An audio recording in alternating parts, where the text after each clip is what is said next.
नवाज चौधरी साहब रिजाइन कर दिए, आप क्या कहते हैं?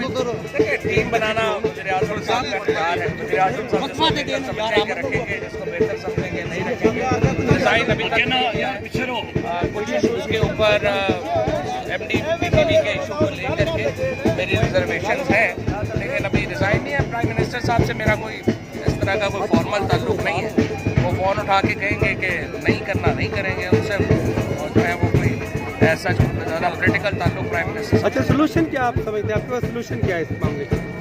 पहले प्राइम मिनिस्टर साहब से मीटिंग हो जाए फिर। और चौधरी साहब, ये जो बातें आ रही हैं कि आपने रिजाइन भिजवा दिया है प्राइम मिनिस्टर ऑफिस, इनमें किस हद तक हकीकत? अभी तो नहीं भिजवाया, फिर देख लेंगे। PM साहब से पहले जैसे कहेंगे कर लेंगे। और कोई राब्ता हुआ है PM साहब से अभी तक आपका इस मामले में? PM साहब राजनपुर थे, अभी जाऊँगा तो राब्ता इंशाल्लाह। मुलाकात कब हो रही है सर?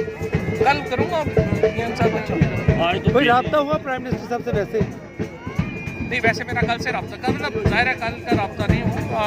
अभी जो है क्योंकि आज मैं यहाँ शादी में बिजी हूँ, तो शाम को रब्ता कर लेंगे। देखिए, PM साहब से हमारा रिश्ता कोई सियासी नहीं है, हमारा उनसे ज़ाती ताल्लुक है, उनकी वजह से यहाँ तक पहुँचे हैं। जैसे कहेंगे अकॉर्डिंगली कर लेंगे, पर ज़ाहिर है मेरी अपनी रिजर्वेशन है। वजारत सिर्फ झंडा लेने के लिए भी नहीं लगाया की जाती, अपना माइंड सेट होता है। जैसे PM साहब करेंगे अकॉर्डिंगली। अच्छा, यानी कि अफवाहें हैं ये महज रिजाइन का, या कि मतलब ऐसी कोई बात है थोड़ी बहुत?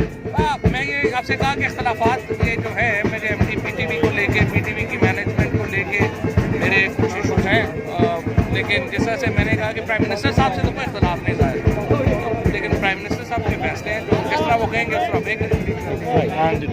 अच्छा सर, एक चीज़ आखिरी, नईमुल हक ये कह रहे हैं कि आपका रिजाइन प्राइम मिनिस्टर ऑफिस में पहुंच चुका है, और कुछ सहाफ़ी भी ट्वीट कर रहे हैं। नईमुल हक साहब को कुछ भी पता नहीं होता है ऐसी बात। ठीक है।